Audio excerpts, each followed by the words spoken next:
vous verrez que les disciples de Jésus ont prêché la parole. Et quand ils ont prêché la parole de Dieu, bien-aimés, ils ont amené les nouveaux, les premiers convertis, les gens qui ne connaissaient pas Dieu, les pécheurs, ils leur ont amené vers un processus de conversion. La Bible dit que ceux qui acceptaient Jésus, qui entendaient parler de lui, se repentaient, se faisaient baptiser en son nom et recevaient par la suite le Saint-Esprit comme gage ou bien comme sceau de leur héritage ou bien comme sceau d'une vie nouvelle.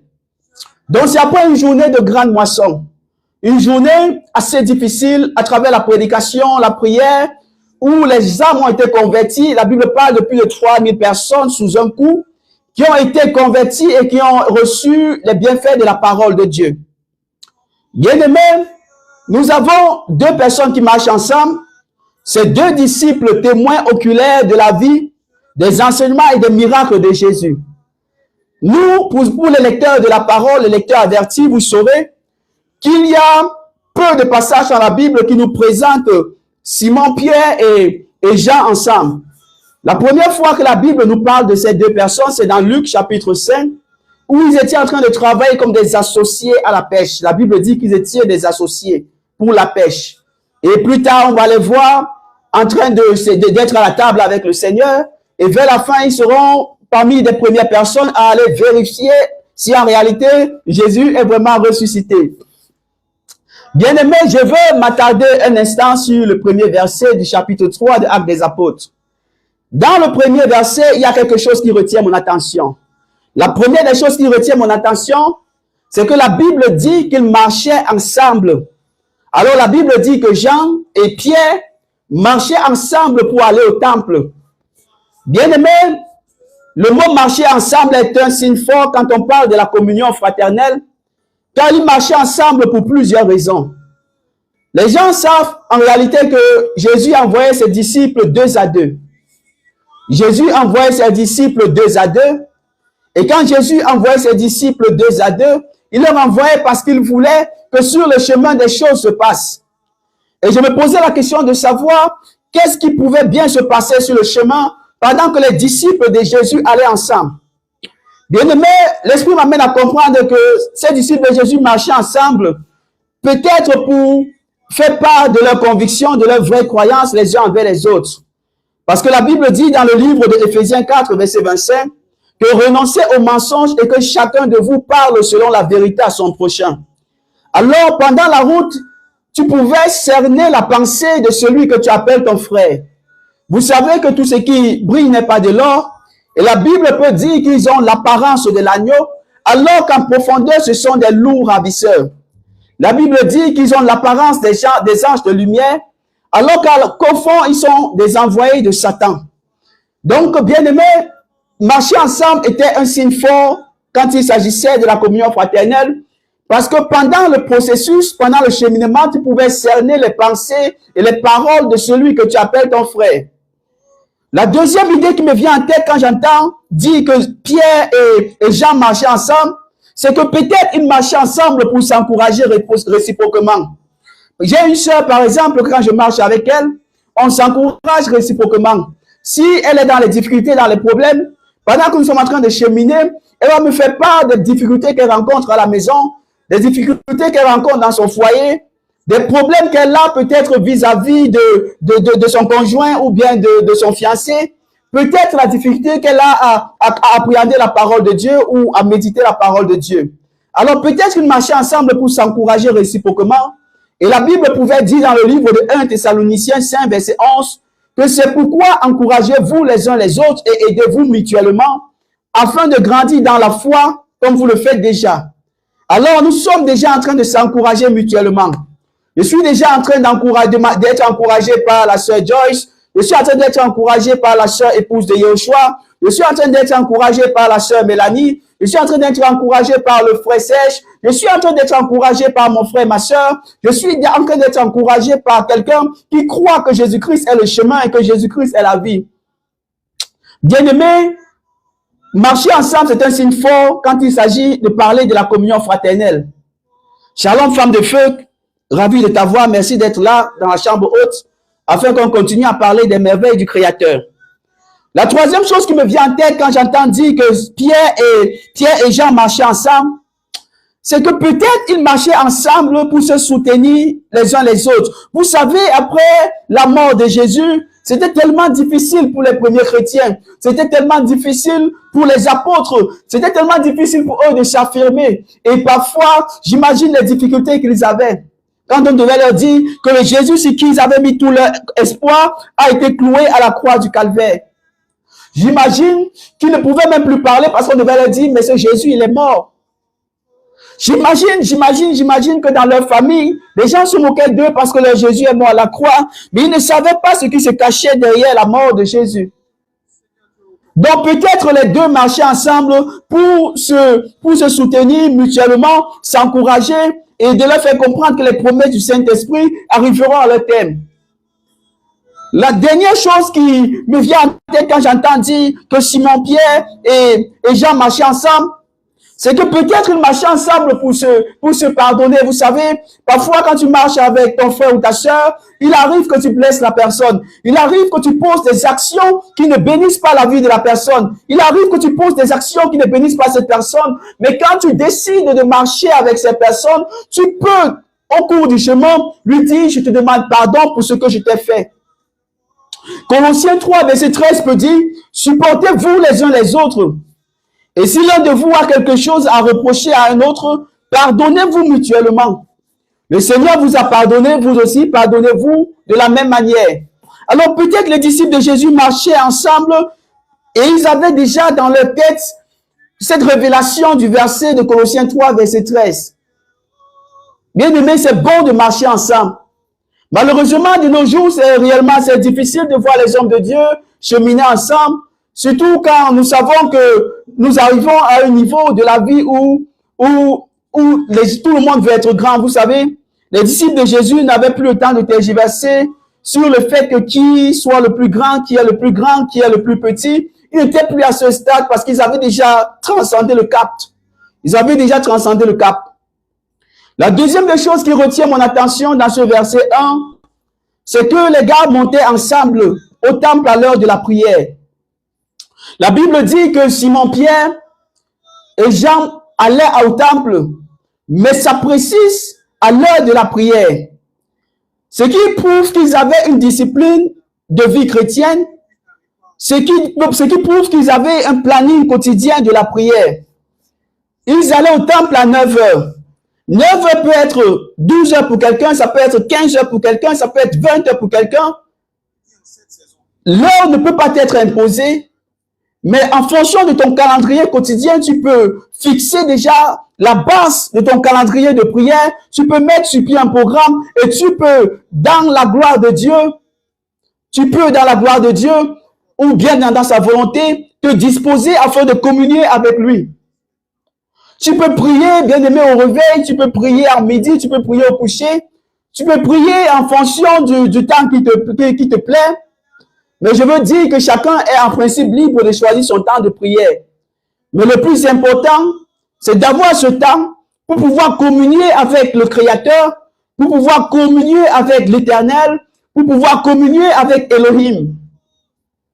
Nous devons, bien aimer, avoir des moments pareils où nous allons nous mettre dans la présence de Dieu.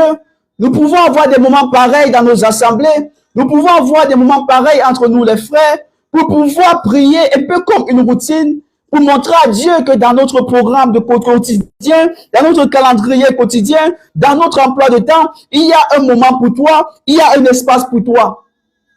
Bien aimé, la prière, comme peut le dire une chanson que j'ai écoutée quand je grandissais, la prière c'est l'âme du chrétien. La prière c'est l'âme du chrétien parce que dans la prière, beaucoup de choses se passent. Beaucoup de choses se passent, bien aimé. Bien aimé, beaucoup de choses se passent. Donc les gars marchaient ensemble non seulement pour renforcer la communion, non seulement pour prier et avoir le Saint-Esprit, mais aussi pour illustrer à Dieu qu'il y a un programme pour lui dans leur calendrier. Bien aimé, continuons avec la parole de Dieu. Continuons dans la parole de Dieu. Et disons-nous qu'il n'est pas bon de prier seulement quand on a les difficultés. Parce que j'ai vu, depuis que je vais à l'église, Je me rends compte qu'il y a des gens qui attendent le jour du malheur pour chercher Dieu.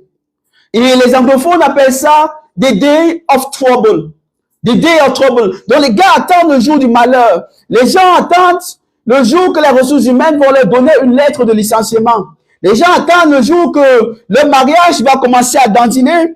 Les gens attendent le jour où l'argent va finir dans le compte bancaire.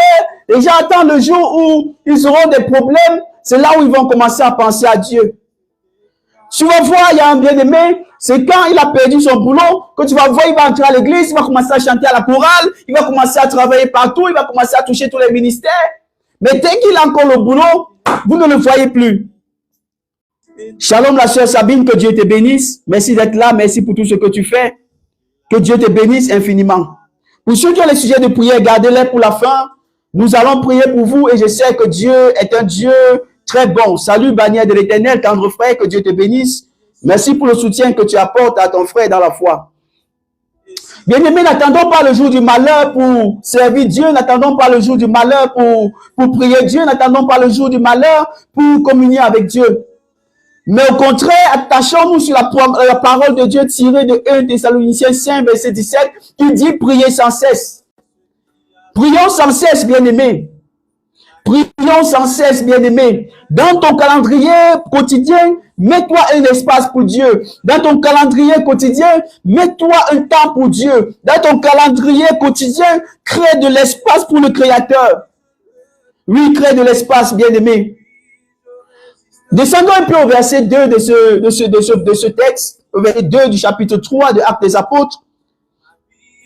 Curieusement, au verset 2, Luc nous raconte qu'il y avait un homme boiteux, infime, qu'on transportait tous les jours devant le temple pour qu'il puisse, bien aimé, demander de l'aumône, pour qu'il puisse demander de l'argent. Peut-être les gens donnaient de l'argent, d'autres donnaient peut-être des habits, d'autres donnaient peut-être à manger. Mais en principe, ils tendaient quand même de plat pour recevoir de quelque chose. Et quelque chose retient mon attention, bien aimé, c'est que ce monsieur était transporté tous les jours devant le temple. Et le temple, bien aimé, s'appelait la Belle. Et quand je lisais la version de cette parole en anglais, je me rendais compte qu'en principe, la Belle en anglais est réellement définie comme étant beautiful. Ils disent en anglais que ce monsieur était transporté devant le temple appelé la Belle, devant ce temple appelé beautiful. Et devant ce temple bien-aimé, même si le nom du temple était la Belle, la vie de ce monsieur n'était pas belle. Même si le nom du temple était la Belle, la vie de ce monsieur était plutôt sombre. Depuis sa tendre enfance, le monsieur passait des moments très difficiles. Certainement, bien aimé, il a visité les médecins généralistes et les spécialistes qui lui ont certainement dit que son sort était scellé. Si vous allez, bien aimé, dans le livre des Actes des Apôtres, chapitre 4, vous verrez que ce monsieur avait environ 40 ans. Donc, depuis 40 ans, bien aimé, ce monsieur était transporté devant le temple appelé la Belle, mais sa vie était toujours pas belle. Sa vie était toujours triste. C'est comme ça, il y a les gens dans la vie, et je suis un exemple concret. Ils sont dans des grands pays où les gens les envient.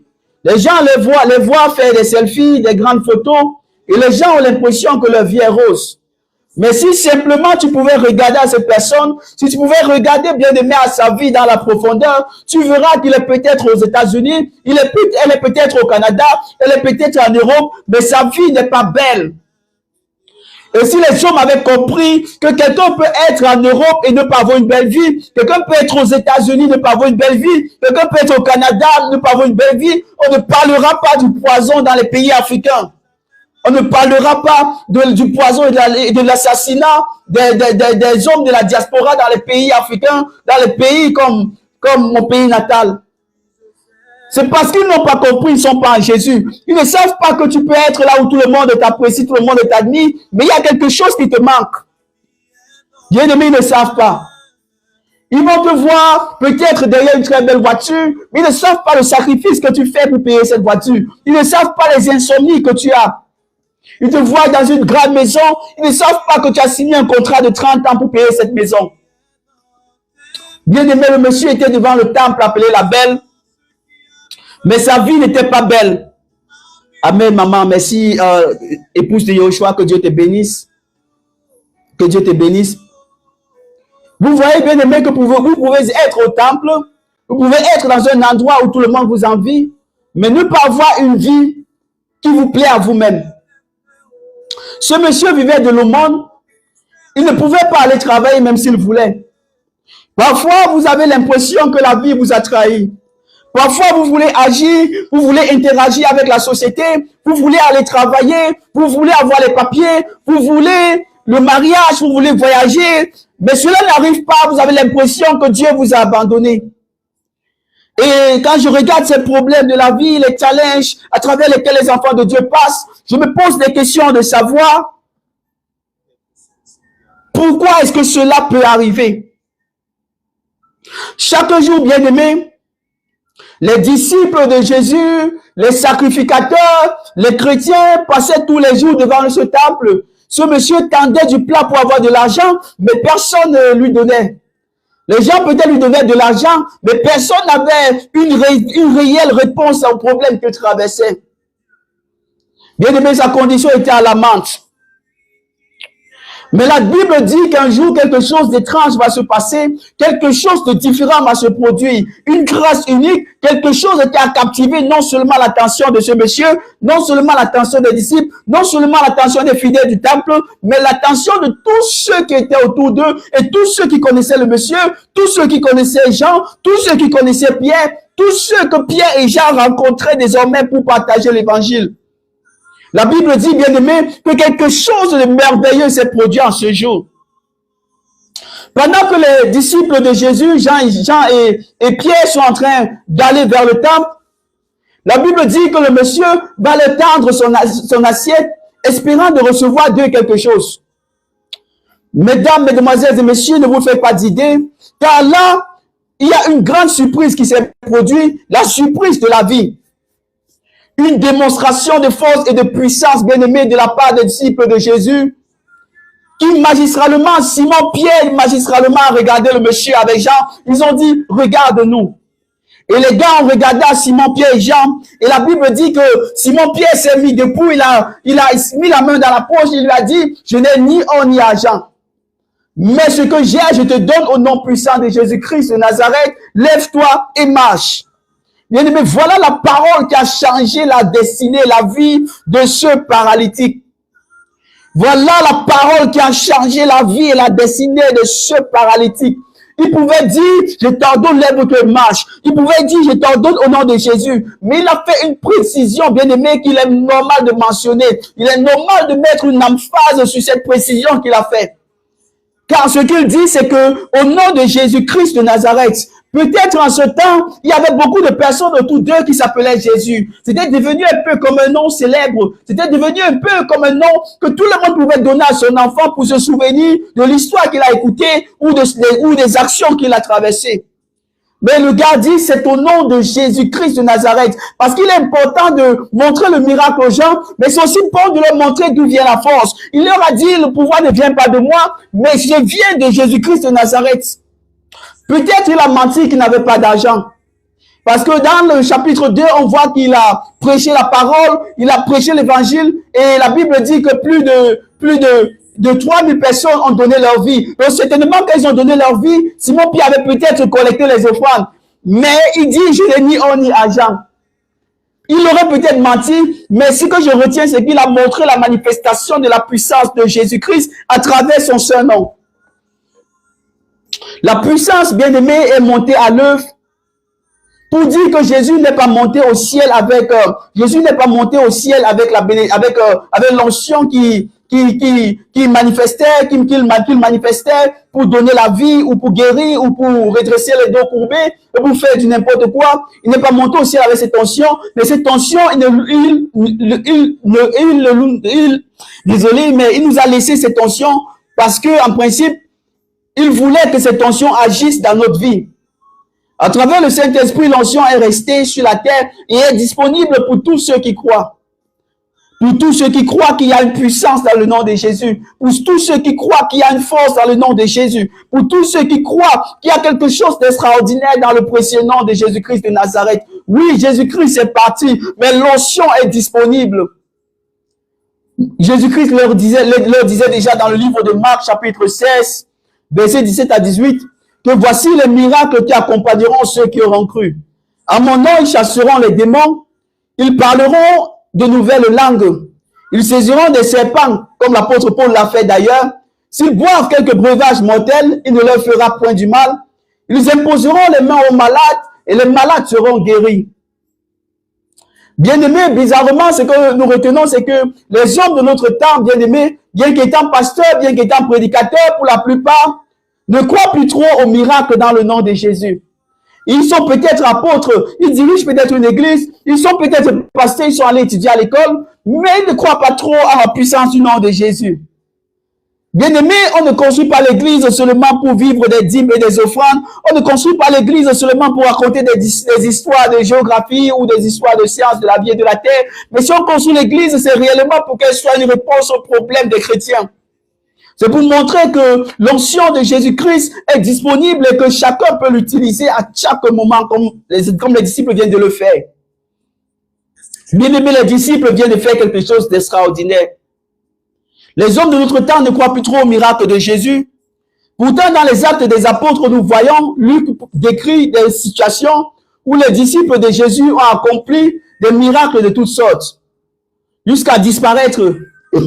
Jusqu'à Philippe s'est retrouvé en train de disparaître. Paul s'est retrouvé en train d'être mordu par un serpent, où il a secoué le serpent dans la sente. Les gens se moquaient de lui, les gens disaient que ses problèmes l'ont rattrapé, les gens disaient que le karma, comme on peut dire chez nous, au Cameroun, le karma de ça. Les gens disaient que c'est le karma de ça. Les gens disaient peut-être que c'est quelque chose d'extraordinaire. Les gens disaient peut-être que son sort est scellé.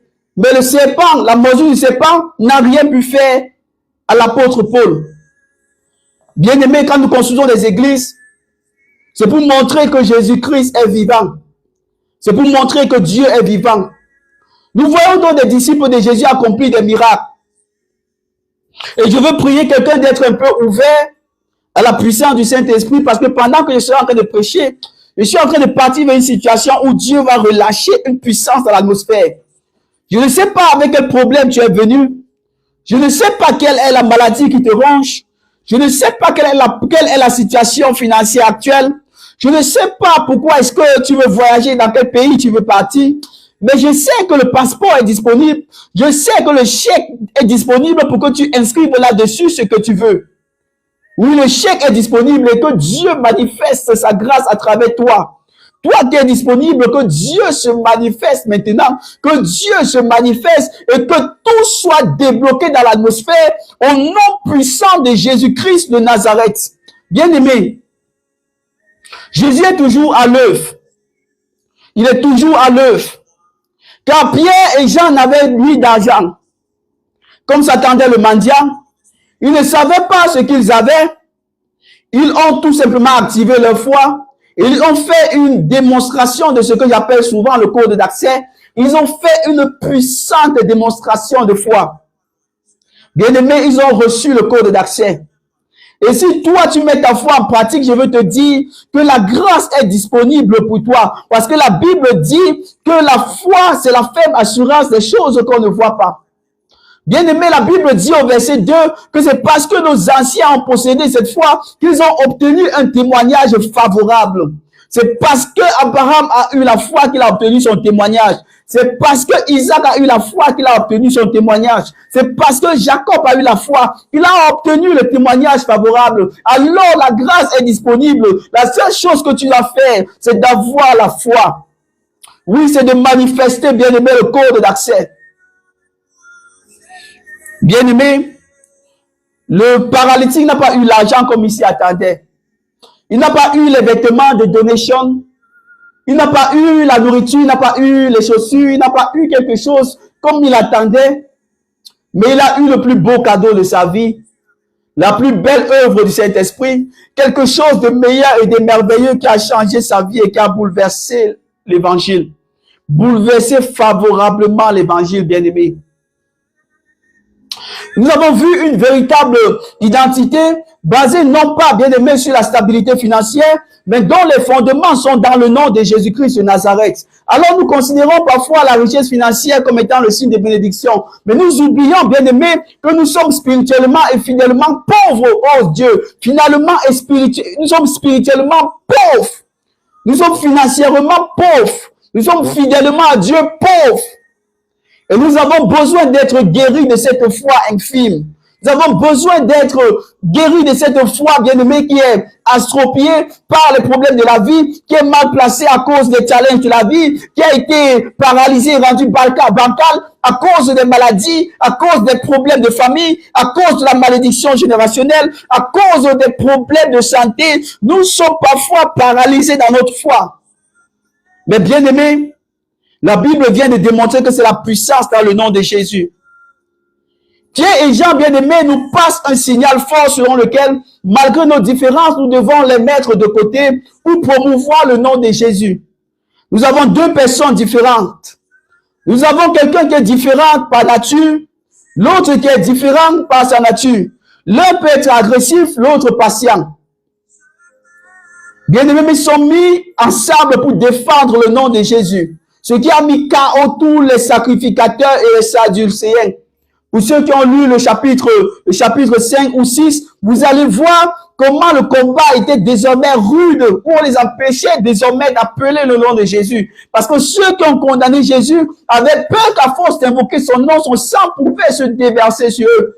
Donc les gars ne voulaient pas les problèmes. Ils empêchaient les disciples de Jésus de recevoir le miracle, de partager la parole et de prêcher l'évangile.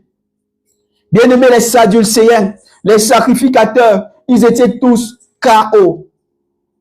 Ils étaient KO, bien-aimés. Le KO de ça. Le KO de ça. Oui, le KO de ça. Ils les ont carrément mis KO, bien-aimés. Donc nous pouvons bien être différents par la race, nous pouvons être différents par le pays d'origine, différents par nos tribus, nous pouvons être différents à travers le niveau d'éducation ou même la classe sociale, nous pouvons être différents à travers les tribus, à travers la langue, nous pouvons être différents à travers le teint, à travers le sexe, mais s'il faut se mettre ensemble pour défendre l'idéal, pour défendre le nom de Jésus, bien aimé, il est bon que le chrétien mette de côté ces différences. Il est bien que le chrétien mette de côté ses différences. Mettons de côté ces différences, bien-aimés, et avançons comme un seul homme afin que l'évangile aille encore plus haut. C'est vrai qu'aujourd'hui, c'est difficile. C'est difficile, bien-aimés. C'est difficile de vivre à cette terre. Parce qu'à l'ère des disciples de Jésus, il n'y avait peut-être pas de voiture. À l'ère de ses disciples, il n'y avait peut-être pas de banque, il n'y avait peut-être pas d'argent réel comme nous avons des bouts de papier aujourd'hui. Ce qui fait que les gars, en principe, n'avaient pas de challenge. Le seul challenge qu'ils avaient avant que Jésus ne parte, c'était que qui parmi eux était le plus grand. Mais après cela, les gars étaient tellement humbles parce qu'ils savaient que c'était le Saint-Esprit qui agissait à travers eux.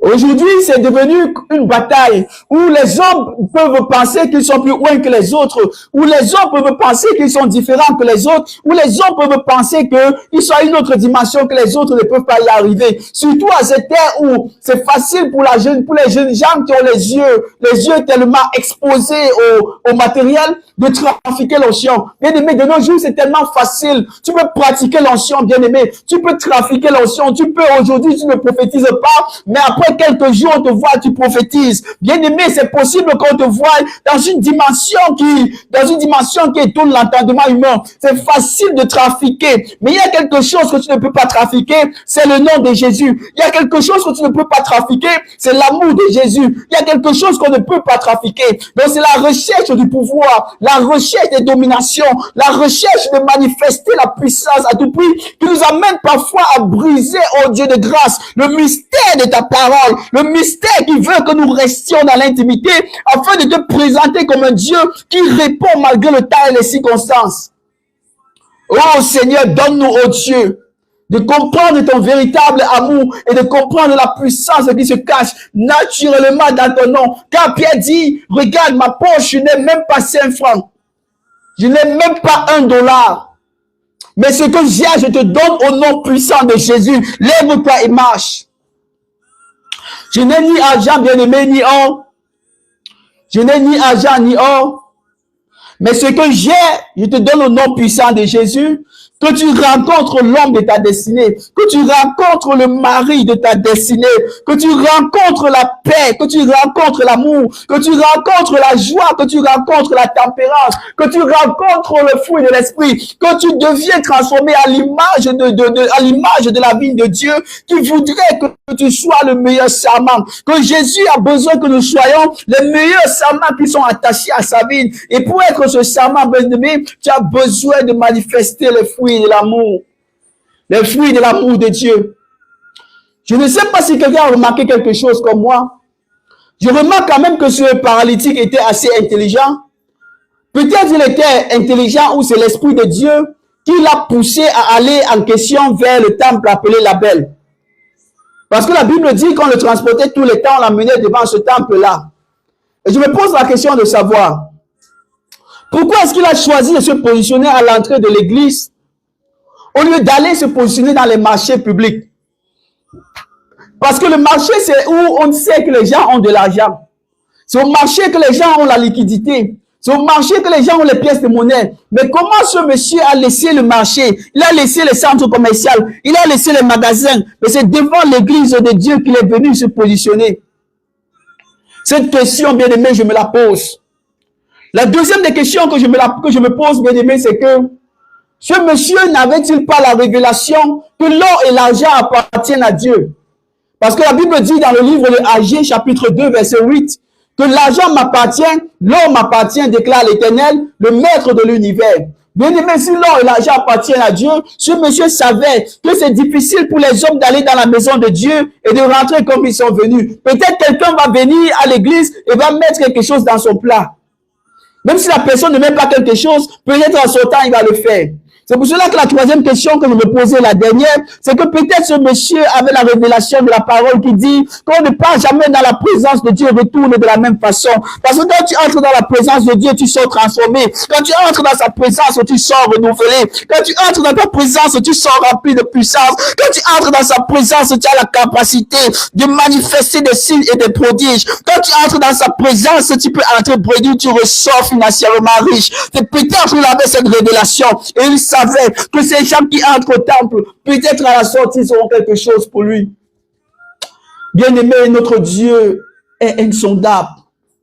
Et la façon dont il fait, aucun homme ne peut comprendre. Nous ne pouvons qu'avoir des suppositions. Nous ne pouvons qu'imaginer. Nous ne devons que penser sous la couverture de l'esprit. Mais la personne qui maîtrise le secret, c'est Dieu. C'est pour cela que quand je lis la parole, je dis, Seigneur, ne me laisse pas dans le logo. Je veux aller au Réma, je veux aller où je vais essayer de tergiverser avec ta parole. Je vais essayer de me poser des questions. Je vais essayer de poser des questions que seul ton esprit peut me donner des réponses. Bien-aimé, les questions que seul l'Esprit de Dieu peut nous donner la réponse. Seul l'Esprit de Dieu, bien-aimé. Pendant que je méditais la parole, bien-aimé, je me posais la question de savoir pourquoi ce monsieur a passé 40 ans de sa vie devant cette église. 40 ans de sa vie, bien-aimé. Pourquoi ce monsieur a passé 40 ans de sa vie à partir devant cette église et rentrer de la même façon? Tout ce qu'il ramenait chez lui, c'était les plats d'argent. Ce qui était pour lui un commentaire, c'était qu'aujourd'hui, j'ai eu $500. Demain, j'ai eu $200. C'était diverse en termes de dollars, en termes de l'argent qu'il avait gagné. Mais il ne savait pas que cela n'était pas le plus important pour lui. Il ne savait pas que cela était le plus important pour lui. Il ne savait pas, bien aimé, que cela était très important pour lui. C'est pour cela que je me posais la question et puis je me suis dit, peut-être ce monsieur ne recevait pas sa guérison parce que l'église devant laquelle on le positionnait était peut-être une église malade. Peut-être cette église était malade, bien aimé. Peut-être c'était une église morte. Peut-être c'est une église, oh Dieu, une église morte, une église malade. Père, aide-moi, oh Dieu, de le dire avec les mots qu'il faut. Je me suis posé la question de savoir, est-ce que ce monsieur n'était pas peut-être déposé devant une église malade?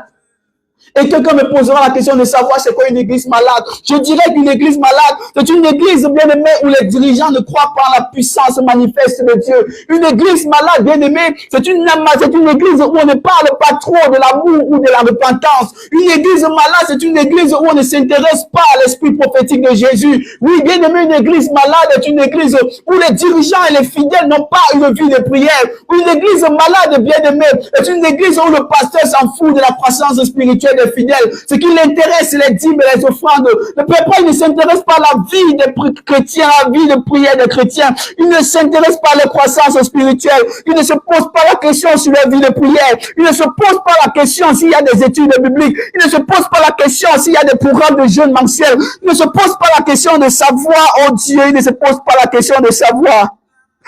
Et dans ce genre d'église, ceux qui cherchent Dieu, oh bien-aimés, ceux qui cherchent Dieu vont se battre comme des enfants de la rue qui n'ont point d'encadreur. Dans ce genre d'église, ceux qui cherchent Dieu vont se battre, bien-aimés, comme des brebis qui n'ont point de berger. Dans une église malade, bien-aimés, la haine et la calomnie commencent au sommet et finissent papa très bas.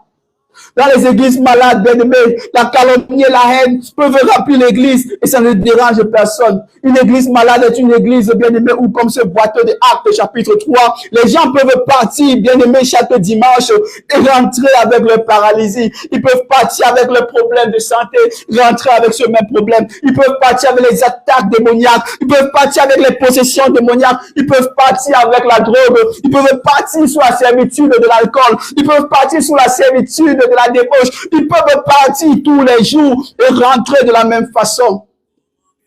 Bien aimé, c'est ça une église malade.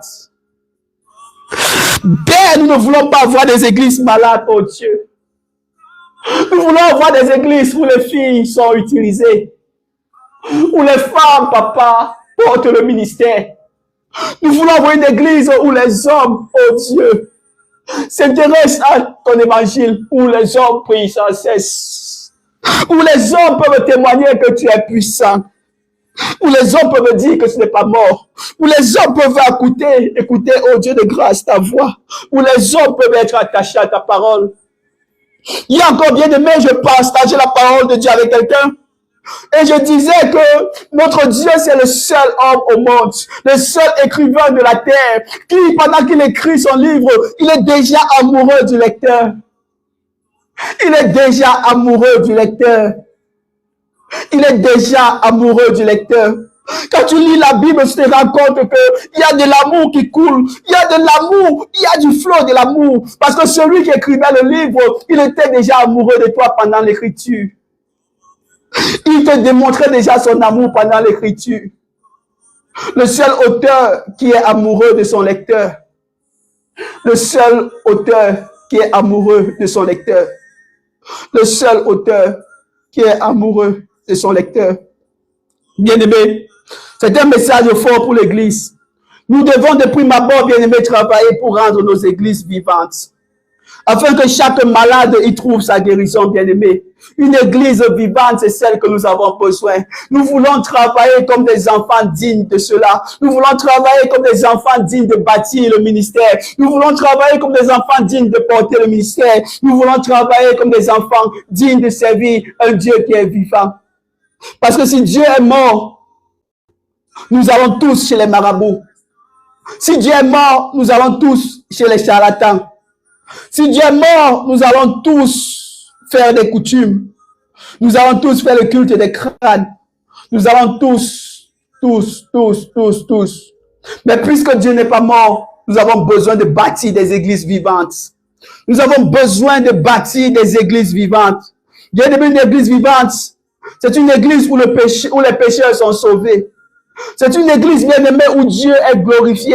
Une église vivante est une église où la grâce est amplifiée. Une église vivante, bien-aimée, est une église où le Saint-Esprit est à l'œuvre. Une église vivante est une église où l'amour règne. Une église vivante est une église où la paix est prêchée au premier plan. Une église vivante est une église où le diable n'a pas de place. Une église vivante est une église où la prière et le jeûne sont réels. Une église vivante est une église, bien-aimée, qui s'intéresse à la croissance spirituelle des fidèles. Oui, la croissance spirituelle des fidèles, où ils mangent de la nourriture solide, oh Dieu.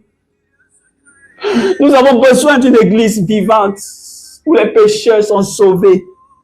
où l'évangile est prêché, où le Saint-Esprit est amplifié, où la grâce est énumérée, où la délivrance est possible, où la prière est vivante. Nous avons besoin d'une église vivante. Ce paralytique ne serait pas resté là, oh Seigneur, si cette église était vivante. Cette paralytique ne devait pas rester là, oh bien-aimé, si cette église était vivante. Donne-nous de bâtir des églises vivantes.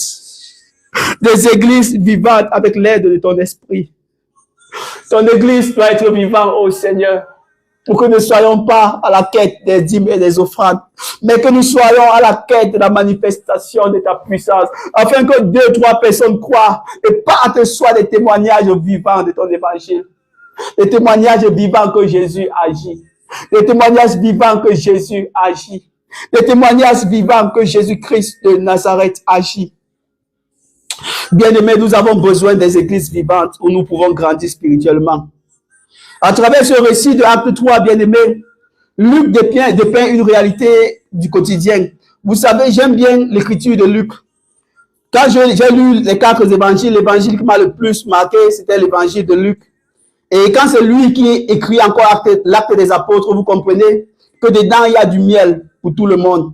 Dedans, bien-aimés, il y a du miel pour chacun. Dedans, il y a du miel pour tout le monde. Bien-aimés, à travers ce chapitre de Actes, chapitre 3, Luc dépeint une réalité du quotidien qui entre en conflit avec le livre d'Ecclésiaste 10, verset 19. Car Ecclésiaste, chapitre 10, dit qu'on fait des repas pour se divertir, le vin rend la vie joyeuse et l'argent répond à tout. Bien-aimé, le paralytique pensait que l'argent répondait à tout. Le paralytique pensait que l'argent répondait à tout. Mais voici notre Dieu qui vient tordre le cou à la syntaxe de sa parole. Il vient entrer légèrement en conflit avec sa parole. Il vient comme pour mettre une conjonction de coordination entre le livre d'Ecclésiaste et ce qui vient de se passer dans Actes des Apôtres. Le disciple de Jésus bien-aimé vient de prouver le contraire des choses. Ils étaient peut-être foirés. Ils étaient peut-être brocs. Ils étaient peut-être fauchés. Ils étaient peut-être financièrement pauvres. Mais ce n'était pas ça l'important. Nous avons beaucoup d'hommes de Dieu dans la vie aujourd'hui qui sont en train de traverser cette même situation. Ils n'ont ni or ni argent, bien-aimés. Ils sont dans la même situation que Pierre et Jean. Ils n'ont ni or ni argent, bien-aimés, ni vêtements de luxe. Ils n'ont ni voiture de luxe. Ils n'ont ni maison de luxe. Ils n'ont pas de grande église. Ils n'ont pas de grande chaise. Ils n'ont pas de chaise. Ils n'ont pas de baffle. Ils n'ont pas de micro. Ils sont pauvres. They are broke. Ils sont pauvres. Il y a des hommes de Dieu qui sont dans cette même situation. Shalom, la sœur princesse, que Dieu te bénisse. Il y a beaucoup d'hommes de Dieu bien-aimés qui sont dans cette même situation. Il y a beaucoup d'hommes de Dieu qui sont dans cette même situation. Ils ont besoin de quelqu'un pour porter le ministère. Ils n'ont ni or, ils n'ont ni argent. Ils sont pauvres. Ils n'ont pas de micro. Ils n'ont pas d'argent pour payer le loyer. Et les gens se moquent d'eux. Les gens se moquaient peut-être de Pierre, qui est foiré. Les gens se moquaient peut-être de Simon, qui est foiré. Bien aimé, les gens se moquaient d'eux, oh Dieu. Les gens se moquaient d'eux, oh Seigneur. Mais nous arrivons parfois à juger les hommes à l'apparence. Et nous jugeons les hommes en fonction de ce que nous voyons. Nous les condamnons dans nos têtes. On a l'impression que si quelqu'un n'a pas d'argent, il n'a pas d'onction. Nous avons l'impression que si quelqu'un ne porte pas la veste, il n'a pas d'onction.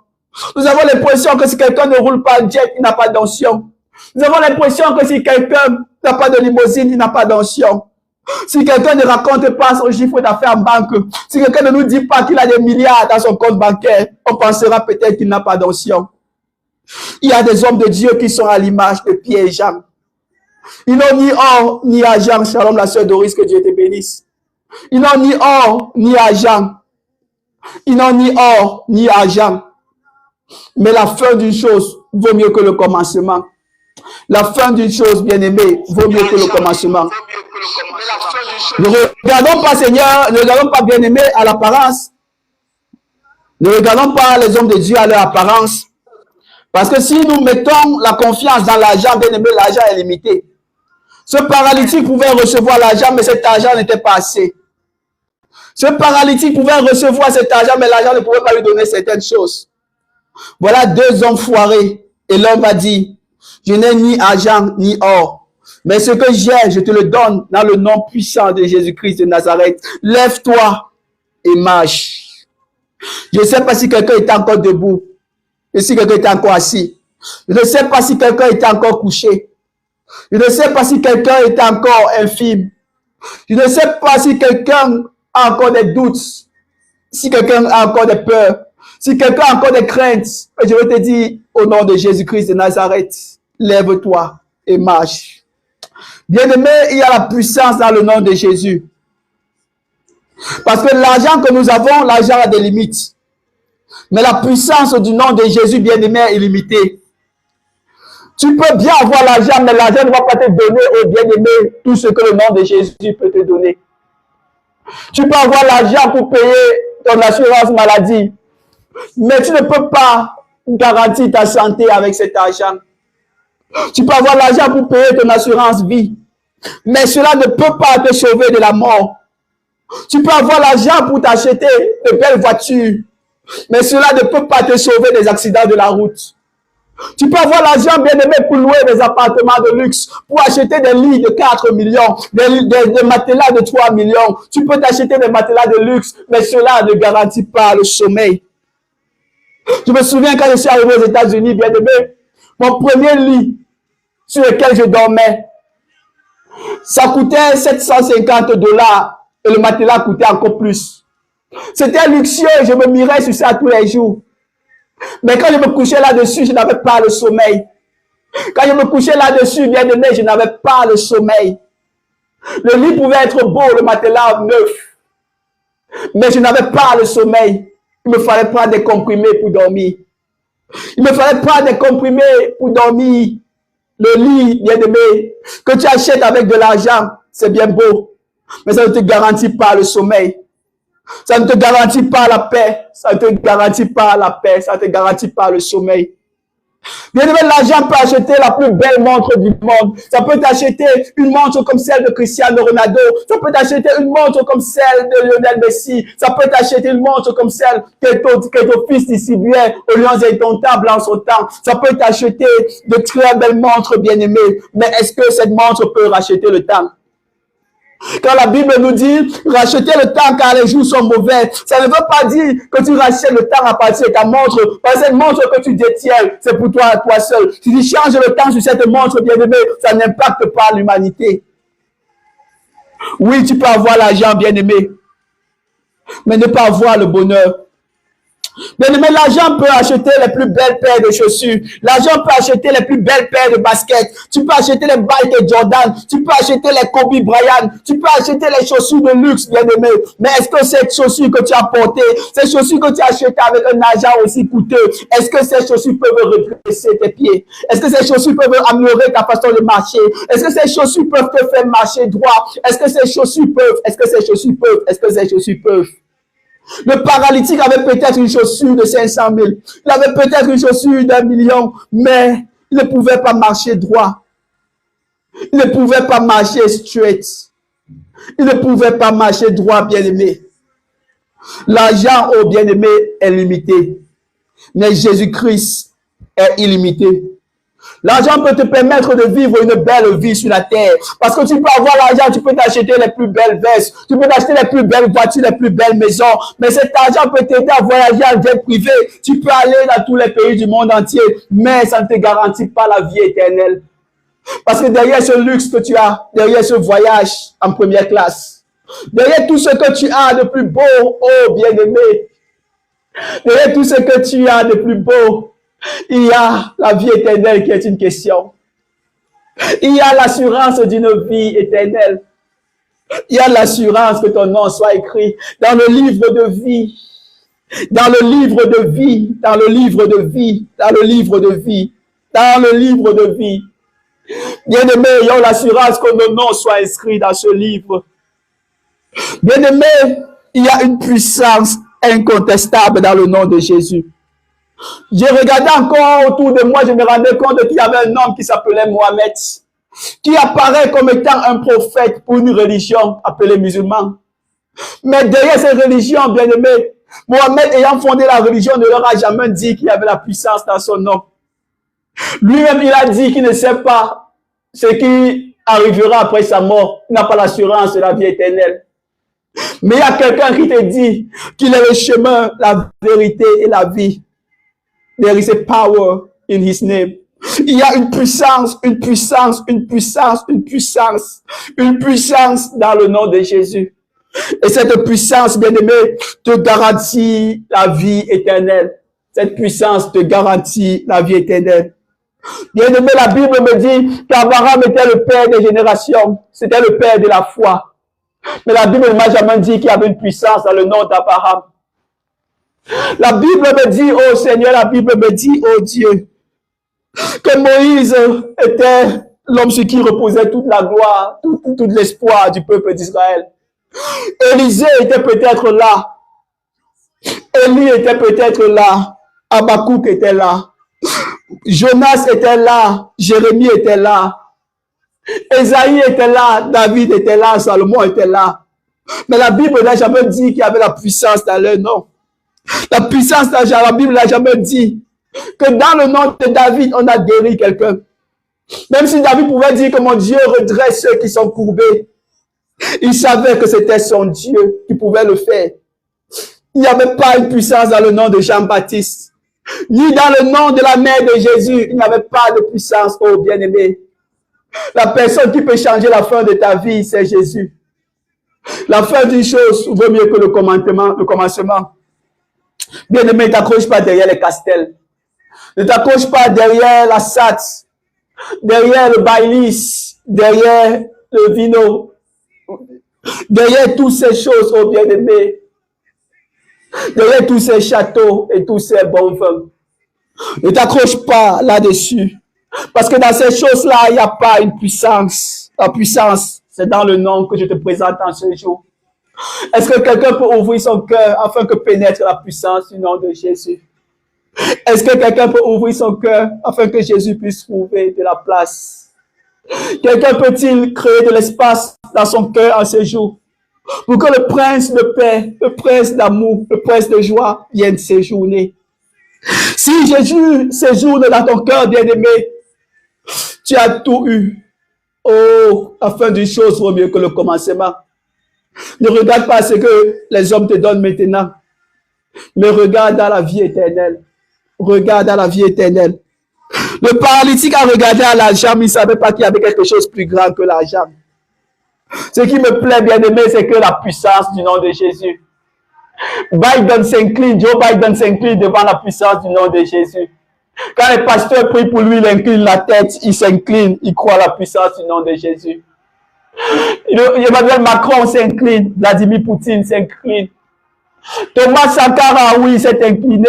Mobutu Sese Seko se sont inclinés. Nul n'a tenu debout. Même Pharaon est parti. Il y a une puissance, bien-aimé, dans ce nom que je te présente ce soir. Ce nom que je te présente est un nom qui guérit. Ce nom que je te présente est un nom qui bénit. Ce nom que je te présente est un nom qui restaure. Je ne sais pas depuis combien d'années tu es paralysé. Mais je te décrète, je te déclare, lève-toi et marche au nom de Jésus. Bien-aimé, ce qui me plaît, c'est la fin. À la fin, bien-aimé, la Bible dit que ce monsieur a commencé à marcher et a commencé à glorifier Dieu. Ce monsieur a commencé à marcher et à célébrer Dieu. La Bible dit qu'il ne voulait même plus quitter un instant à côté de Simon, Pierre, de Jean. Il était pas attaché à eux. Il sentait qu'il a retrouvé l'amour. Il a senti un Dieu, a senti qu'il a retrouvé un Dieu qui est vivant. La Bible dit qu'il marchait avec eux. Et tous ceux qui le voyaient étaient dans l'étonnement. Oui, tous ceux qui te voyaient seront dans l'étonnement. La fin d'une chose vaut mieux que le commencement. Tous ceux qui t'ont appelé mendiant, tous ceux qui t'ont appelé misérable, tous ceux qui, quand nous étions petits, nous n'avions pas de télé. On partait chez les voisins.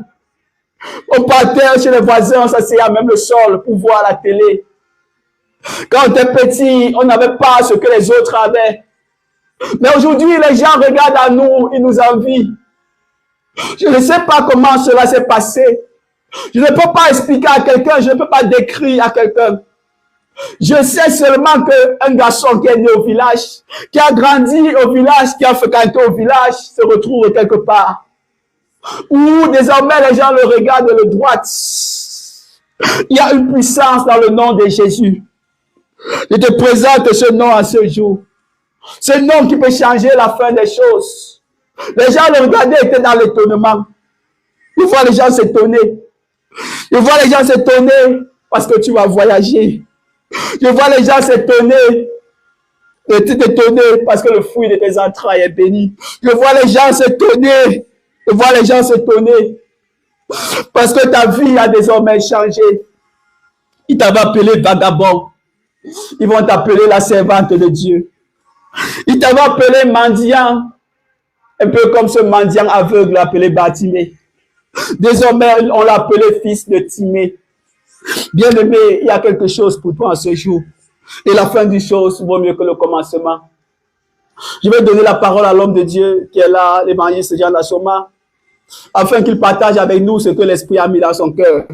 Et après ça, nous allons prendre quelques sujets de prière pour bénir cette soirée, afin de trouver la grâce dans le nom de Jésus.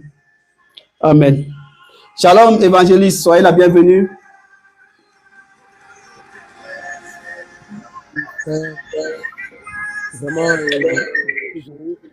Vraiment, ça va, Bishop. Je vais essayer de fermer mon micro, sinon on aura des échos, parce que j'utilise un micro portable et je vais laisser le soin que l'Éternel vous utilise comme il sait bien le faire.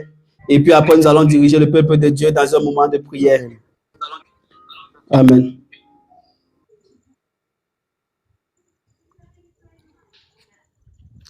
Alléluia. Vraiment, le Seigneur est merveilleux. Je le rends grâce ce soir. Je bénis son Saint-Nom, je le loue et je le célèbre. Et c'est une joie et un honneur et un plaisir pour moi de me savoir en sa présence. Et je suis heureux. Homme, frère, compagnon d'armes, frère Fabrice, je bénis le Seigneur pour votre vie. Et amen, merci amen. pour cet enseignement, pour cette parole authentique que le Seigneur a passée par vous pour encore donner à son peuple. Comme il est écrit dans l'évangile de Matthieu chapitre 4, le verset 4, que l'homme ne vivra pas seulement que de pain, mais l'homme qui a été créé vivra de toute parole qui vient de son Créateur, qui est l'Éternel Dieu Tout-Puissant. Alléluia. Comme le thème de ce soir le dit, la fin d'une chose vaut mieux que son commencement. Et selon Actes des Apôtres, chapitre 3, l'histoire de cet homme m'amène dans l'évangile de Luc, chapitre 10, le verset 33, qui me parle de la parabole du bon samaritain. Vous savez, hommes, frères, compagnons d'armes, l'Église aujourd'hui ne présente pas Christ. Mais l'Église, pendant que l'Église est dans le monde, l'Église court pour subvenir aux besoins du monde. L'Église court aujourd'hui pour subvenir aux besoins du monde, mais l'Église ne présente pas Christ. Si dans la Révélation, nous comprenons que ce monsieur boiteux étant assis à la porte du temple appelé Label, et il a fait 40 ans étant assis là, 40 ans étant assis là, ce qui veut dire que l'Église passait chaque jour, l'Église y était présente chaque jour, mais l'Église ne présentait pas Christ à cet homme-là. Parce que si l'Église présentait Christ à cet homme, à l'instant T, la Bible dit quoi? Au nom de Jésus, tout genou fléchit, toute langue confesse que Jésus-Christ est le Seigneur. Au nom de Jésus, les morts sont ressuscités. Au nom de Jésus, les paralysés marchent. Au nom de Jésus, les stériles enfantent.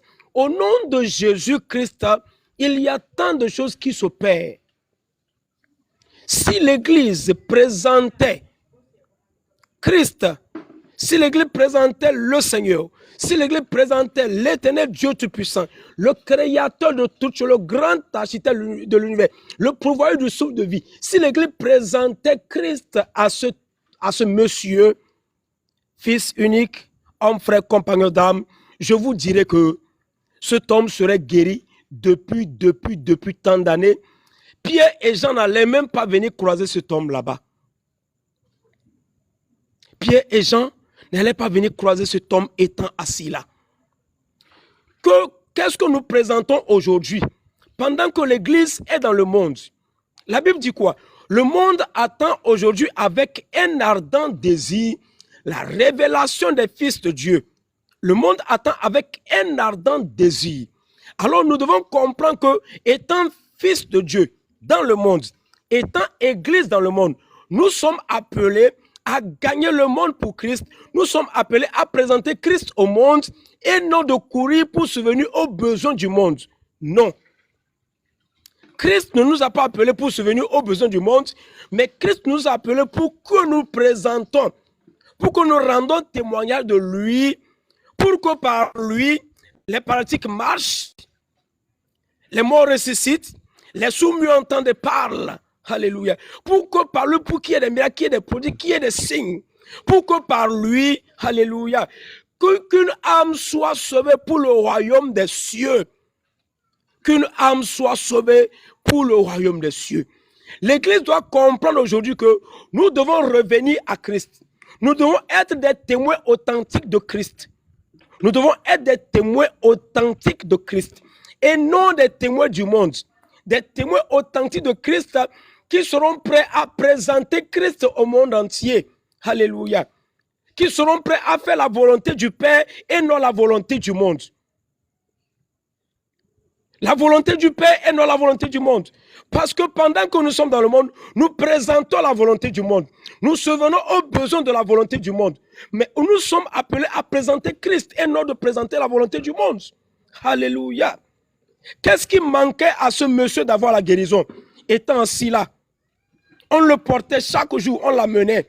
Qu'est-ce qui manquait à ce monsieur d'avoir la guérison?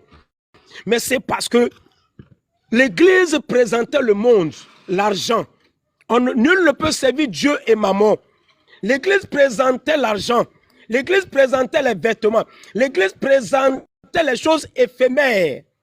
L'Église présentait les choses éphémères à ce monsieur-là. Mais comment peut-il avoir la guérison pendant qu'on lui présente les choses éphémères? Comment peut-il avoir la guérison pendant qu'on lui présente le manger et le boire? Comment peut-il avoir la guérison pendant qu'on lui présente le monde entier? Non. Non, le monde ne peut sauver le monde. Le monde ne peut guérir le monde.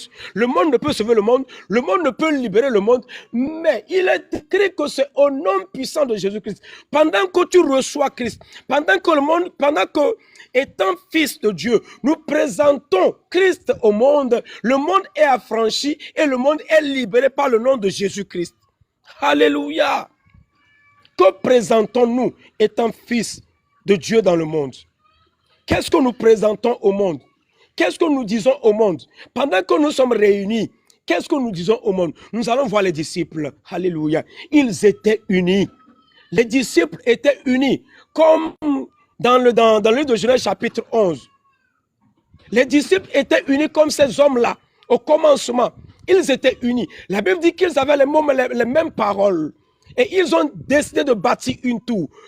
L'Église était unie, les disciples étaient unis en ce moment-là.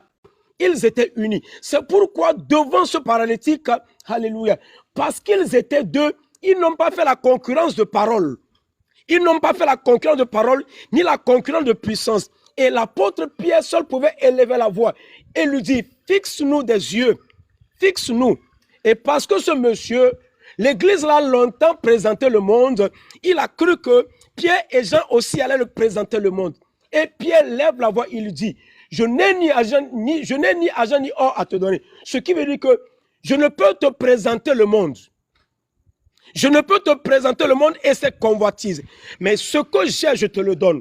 Et Pierre lui dit, ce que je possède, je te le donne. Et il le dit, au nom puissant de Jésus-Christ de Nazareth, lève-toi et marche. Au nom puissant de Jésus-Christ de Nazareth, lève-toi et marche. Et c'est là, je vais aller comme ça chanter un cantique qui nous dit, Pierre et Jean allaient prier, ils rencontrent un boiteux qui leur demande de l'aumône. Voici ce que Pierre lui dit, je n'ai ni argent ni or, Mais ce que j'ai pour te donner, au nom puissant de Jésus-Christ, lève-toi et marche. Alors, je présente ce soir Christ à quelqu'un. Je présente ce soir le libérateur du monde entier à quelqu'un. Il a le chemin, la vie et la vérité. Et nul ne peut aller au Père sans passer par lui. Il s'appelle Jésus-Christ de Nazareth. Il s'appelle Jésus-Christ de Nazareth. Il s'appelle Jésus-Christ de Nazareth. Pendant que Pierre et Jean ont regardé ce boiteux, ils ne l'ont pas présenté le monde, mais ils l'ont présenté le libérateur.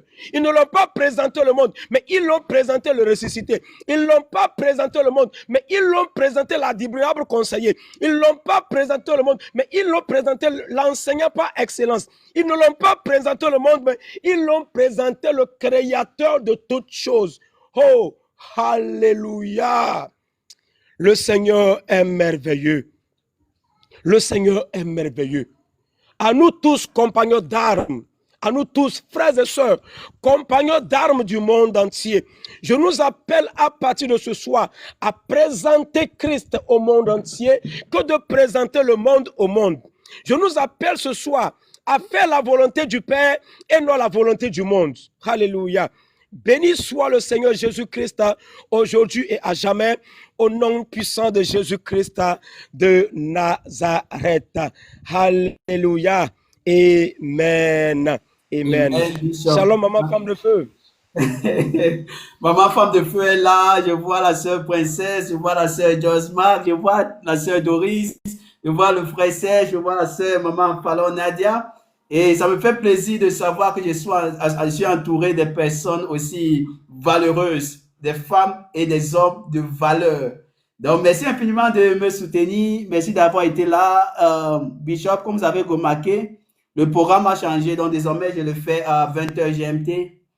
Parce que je me suis dit que c'est cette heure-là qui est un peu bien. Là, j'ai le temps de faire quelques courses le matin avant de me positionner. L'autre sœur épouse de Yehoshua. Do you want to say something? Ma sœur Grace Sévérine. Amen, amen. Amen, Shalom, maman. une fois de plus, Maman. au peuple de Dieu. Je bénis le nom de l'Éternel pour la vie de mon grand frère, le ministre Fabrice. Amen. Je bénis l'Éternel pour la vie de maman Fallon Yes. et pour la vie de tout un chacun. Ici, j'honore le Christ en chacun de nous. Et je Amen. bénis encore le Seigneur de ce qu'il a déployé en toi, sa parole. Et cette parole qu'il a mise en toi, qui nous permet de le connaître et de le comprendre encore, dans le but en fait de nous amener encore une fois de plus à la conversion et à comprendre que nous ne sommes rien en fait sans le Christ de Nazareth, parce que il est écrit dans le livre des Hébreux que la parole de Dieu, elle est vivante, elle est efficace, elle est assez puissante pour pouvoir relever une vie, pour pouvoir gagner un cœur. Yes. Et la parole de Dieu dit également que lorsque les cœurs se convertissent, le voile est ôté. Ce soir encore, je crois par la puissance du nom de Yeshua que le voile a encore été ôté à travers ce message puissant dont il t'a mis à cœur de nous divulguer et qui nous fait véritablement du bien. Je voudrais dire à quelqu'un que l'évangile est censé nous apporter la paix. Si l'évangile ne t'apporte pas la paix, sache que cet évangile t'a été mal prêché. Jean 3,16 dit: Dieu a tant aimé le monde qu'il a envoyé son Fils unique pour sauver le monde. Il n'a pas envoyé son Fils pour que son Fils vienne juger le monde. Parce que si Jésus était venu pour juger le monde, si Jésus était venu pour autre chose, ou alors s'il était venu pour juger le monde, ou alors du moins s'il n'était pas venu, je ne sais pas où le monde serait actuellement. Yes. Alors, je crois par la grâce de Dieu que un cœur a encore été gagné ce soir. Et je n'avais pas prévu rajouter quelque chose par rapport au message, parce que les grands hommes de Dieu, le Seigneur a utilisé ces paroles inspirées de lui à travers vous. Vous avez déjà tout dit. Et je ne vais pas trop rajouter quelque chose dans le but de ne pas entacher ce qui avait déjà été dit. Mais ce que je peux dire, c'est que la parole de Dieu déclare dans le livre de Jérémie que maudit l'homme qui se confie dans l'homme. Alors Pierre, à travers ce message, a voulu faire comprendre aux paralytiques que l'argent ne pouvait pas le guérir.